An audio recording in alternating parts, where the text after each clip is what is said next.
8th Bomb Group. Okay. We were stationed at Norwich, Horsham St. Faith, Okay. and I got over there in August of 44.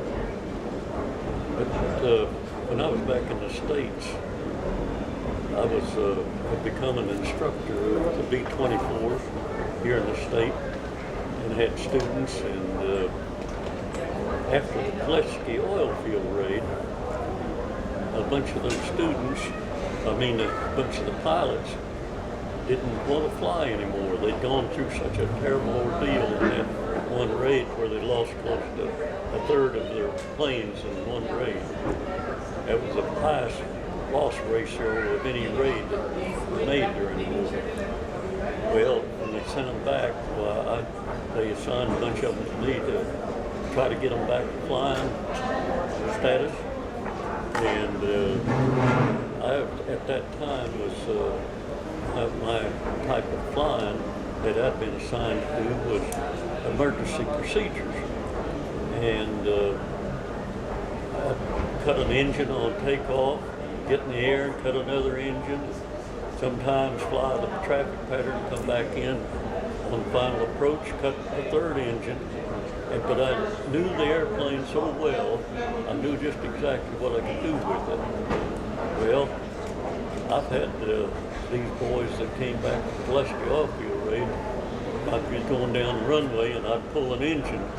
I'd have them slap my hands and tell me they wasn't very happy with me by some of the words that they spoke. And I'd get them in the air and I'd cut another engine. They didn't like it at all. Of course, I had to work hard to help them control the plane with rudder control, but it was quite an experience. One occasion, another performance that we did was sit on the end of the runway and give it full power, give the plane full power, and start down the runway and get up about 65 miles an hour and dump a little flaps, and it would get the thing off of the ground, and we'd start the wheels up on the 24, and then we'd pull it up just and hang it on the prop at about 95 miles an hour, just hanging on the prop. And I had a student that was in the seat, pilot seat, and when you get in the seat, you adjust the seat and then you lock it in position. Well, he had not locked that seat properly, and when we pulled up nose high like that in a steep climb, his seat started rolling back and it rolled off of the tracks that it was on, and he held onto the wheel, the yoke, and we turned up like that, and I hit it with everything I had and broke him loose, and he ended up in the seat clear back against the bulkhead, and I got the nose down just before we stalled. The tower called up and says, "What are you trying to pull out there?" I said, "We like the lost it." So that was an experience flying with those boys. And another experience on training the boys, we'd fly at night and we'd go over to an auxiliary field, and we would go over at Nashville at the field. It's a commercial field, and for 5 hours we'd do nothing but touch and goes, and it would take 15 minutes to touch down, give it the full power, take back off, fly the traffic pattern, and come back around. And we did that solidly for 5 hours, or do 20 touch and goes in a session. Well, I saw this airline come in and land on a adjoining runway that night as we come in and landed, and he taxied up and let out passengers and probably loaded up more. We made it back around, and we come in, and just as we come in and landed, they let that airline take off in the parallel runway. We got in the air, and we probably wasn't 200 or 300 feet in the air, just out of the corner of my eye, that airline had taken off, and he come right towards us. I don't think he even noticed or paid any attention to us. And if I hadn't hit the thing and went underneath of him, and I called the tower and told them, we'd like you got your airline. And it was just by pure accident that, we didn't have a bad one that time. Well, my crew that I picked up in Boise, Idaho, and we went through our troop training together. Kind of a unusual group. I had my engineer was Mexican. My bombardier and co-pilot were German. Had a gunner that was Italian. A bombardier was Polish. A radio operator, I think he and I was the only just regular Americans. And had a Swede. Did you all speak English? Huh? Did you all speak English? They all spoke English, but they could also speak their native language. Every one of them could speak their native language. We did not have a Frenchman on board, so there we were flying over France most of the time when we were flying combat. But they were a great crew. My navigator had been an instructor in his training and carrying on, and I'd been an instructor. So I think that made it, that we become a lead crew after 6 missions when we got over there. But we went over by boat, and when we got over there, they sent us to a gathering field near Birmingham, and we'd unloaded from the boat about midnight, and they put us on a train and sent us to this place, and they fed us breakfast about 4 o'clock, and we went to bed in barracks. Along about 8 o'clock, all at once we heard the awfulest noise, and 2 A-20s came down and buzzed the barracks where we were. There was a telephone pole right beside our barracks, and everything was fine, but here come a third A-20, and he come down, and I think he might have hit the prop horse of the 2 planes ahead of him, and his tail horizontal stabilizer caught the top of that power pole right beside our barracks, clipped it off, and he went like this into the ground.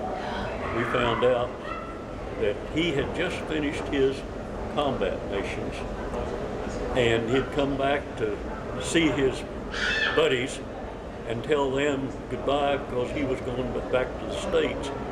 And they said, well, let's all go up and have one last flight together. And that was his last flight. So that was, we were introduced to the war by that accident right there as soon as we got over there. Well, as soon as we got over there, then they sent us up to Belfast, Ireland, for a pre-combat 10-day training. And they had the cadre up there with boys that had just finished their missions. And when we sat there and heard those boys, they were telling us all about the missions, we wasn't right sure we wanted to go to the Cold War, because they were lucky enough they'd made it, but it didn't look too good. But there wasn't nobody would back out. Everybody knew that was their job. So we got sent back to Horsham St. Faith, and like all the rest of them, went through a little formation training for about a month with the group before we started actually assigned to and flying missions. Our very first mission, we were back in the formation, because they didn't put you out in front as leaders on your first missions. And you didn't know what to expect. It was very you just didn't know what would happen or just how it all would pan out. And of course, staying in the back, you've been in a line of cars that was slowing down and almost coming to a stop, and they, even though the front car is maybe driving fairly smooth, the other cars they're changing speed. Well, in an airplane, the front plane, everybody has to fly off of that front plane, and it's too easy to get going too fast or be too slow, and you're constantly adjusting, trying to stay in position, and in so doing, why it really works you. And I remember I was sweating and even steaming up the windshield. As cold as it was up there, I could see the windshield steaming up. Well, just as our formation went over the target, and the flak was coming up pretty thick at that time, and the plane on our right got a direct hit and blew up. And about that time, we had a prop that run away on our plane, and we never found that it was flak or anything that did it. I think my constantly jockeying the throttles could have had something to do with that. But anyway, it was quite an experience, so we couldn't stay in formation. When you get up 23,000 feet and full of fuel and bombs and the weight and everything, you can't stay in formation. So I had to start losing altitude. Like you get on a hill and start downhill, you gain speed. Well, that's the only way I could stay underneath of the formation to try to keep get as much protection as I could from the rest of the group. But they finally made their first 90-degree turn back towards England, and then they had to go a ways and make the second 90-degree turn. So each time they'd make a turn, I would turn short because I was a little bit behind them. I'd turn short and almost get underneath of them again, because a lone plane out there, that's where the German fighters, they would try to pick you off. Well, we were clear back. The formation was back in over Holland, and they started pulling back the power to go across the English Channel. And when they pulled back the power, I was finally able to, on 3 engines, get back in formation. And we finally got into formation with them and flew on back to our base in our proper position.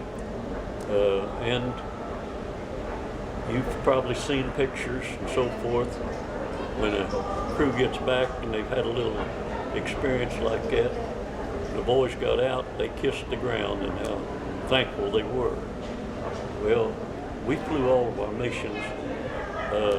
We only flew 26 when the war ended, because we were, after our 6th mission, we were lead crew. And the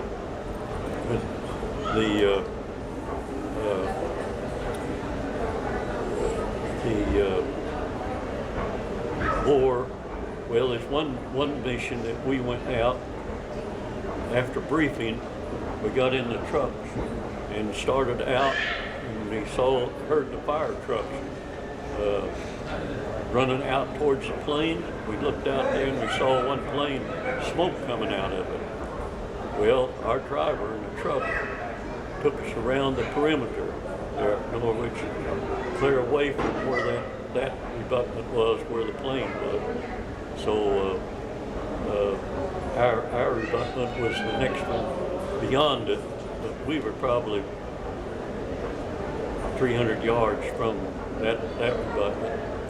And we had a British colonel, artillery colonel, that had been assigned to fly with us that day back in the West, and his job was, they said that there were 700 German flak guns that they had them located in a certain position over there on the Rhine, near the Rhine River, and they wanted to spot those 700 where they'd been moved to, and our sole mission was to fly over, have them fire on us, and then we could dodge, we could move out of the area. When you're on a bombing mission, you have to maintain the same course, altitude and everything, and that's when you're setting duck, because they can get lined up on you to actually give you plenty of flight.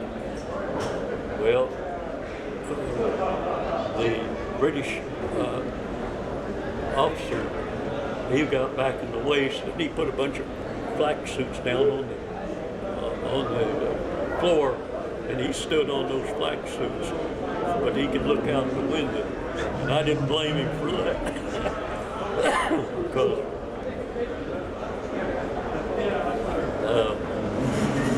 I know that he wasn't very happy to be assigned to that job that day, to go with us on that mission.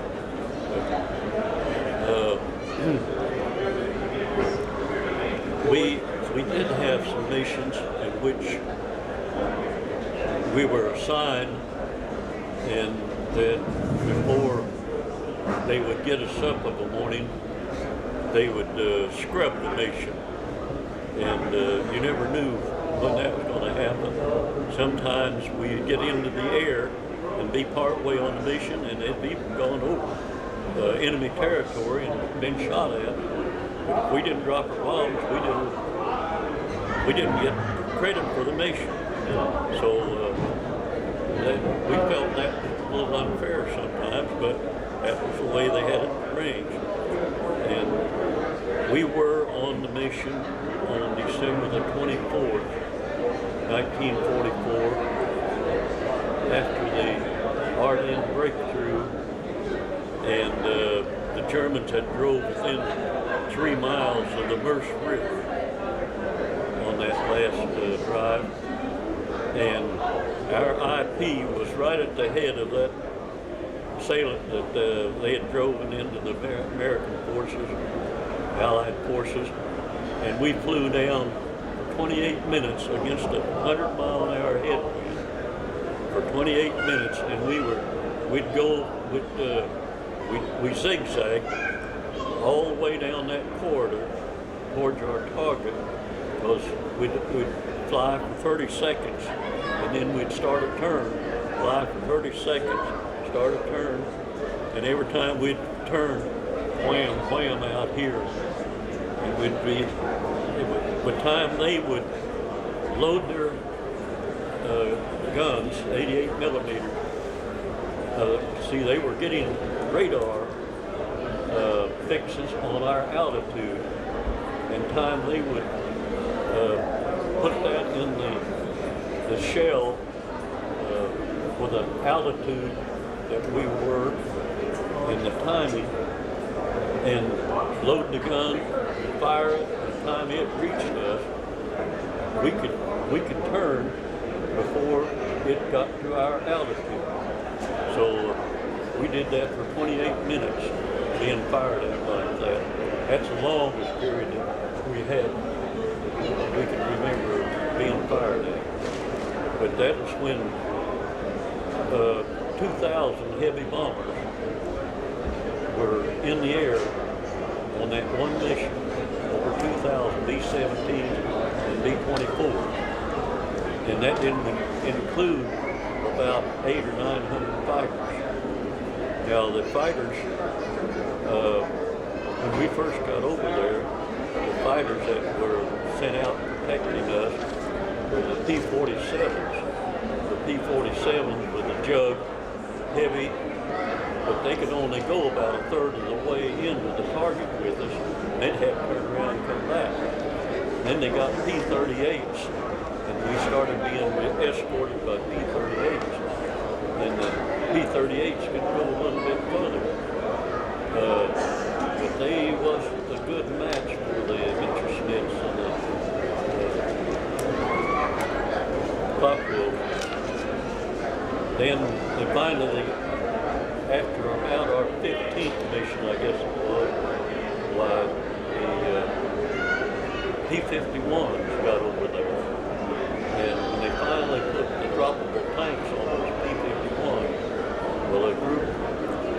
take off and pick us up just as we'd get to the coast into enemy territory, and they'd go about 2/3 of the way to the target. They'd have to turn around and come back. The second group would take off and catch up with us and pick us up, take us into the target and back about 1/3 of the way. The first group would go back and load, refuel, and they'd come back and pick us up. And that was a great sight for us to be escorted by fighters all the way into the target. But when we first got over there, we didn't have that same experience. On one of the missions, as we came back, all at once I heard my tail gunner screaming, and I could hear shots being fired from our guns. And I asked him what was going on. He said a fighter had come in behind us, and the whole group together evidently concentrated on that fighter. They didn't know whether it was one of our fighters or whether it was actually an enemy fighter, but it blew up, and that nobody really identified it to us at the time. We don't know on that, but it was quite an experience. One time we were back over Germany, Bremen, almost Bremen, I believe it was, and we got a radio call that a fog was moving in from the south in England, and a very thick fog, and for us to return to our bases to land. So we all did a 180 and headed back. And by the time we got back to England, the fog had already closed over our bases, and it was moving north.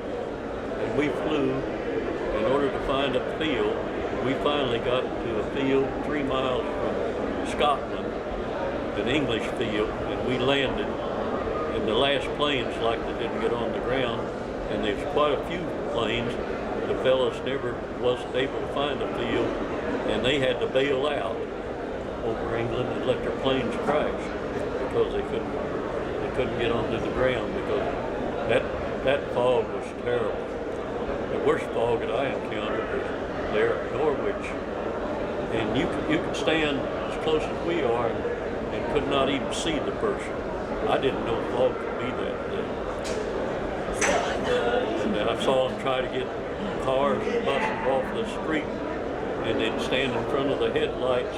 They'd have a stick and hold it against the curb, scrape it along, trying to find a place where the car would just ease along as the fellow could move along. So that I need to mention about at a convention up in Chicago, Lake Charles, or St. Charles, and we'd been in a meeting like we were this morning. Come out, there's 3 fellows sitting at a table around a pool, and I walked up to them and started talking with them, and I asked them what their position was on the plane, and different ones saying, and one of them spoke up and says, I was a tail gunner. I looked at him, I says, you look like he's about 6'3" or 4. I says, you a tail gunner? He says, yes sir. He stood up, he said, now look at me. I've got a short body and long legs. He says, I could get into that tail turret, put my knees up beside my ears, sat there just as comfortable as could be. And he was telling me that. He says, I'm the only one that survived out of my crew. I says, what do you mean by that? He said they had been on a mission and got shot up pretty bad.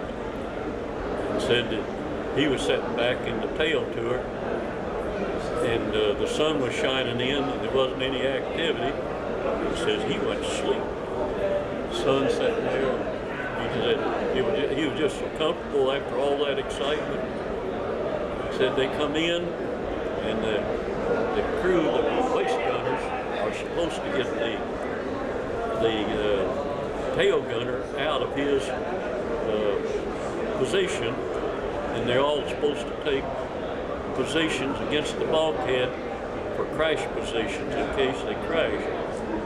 And he's not supposed to be in the tail turret. Well, they forgot to get him out of the tail turret. They come in and landed, and when they landed, one of the main tires on the plane, the right main tire, had evidently caught flak, and it was flat. It come in, and of course when the weight went down, why that starts a drag on that side, and the plane went into a violent ground loop.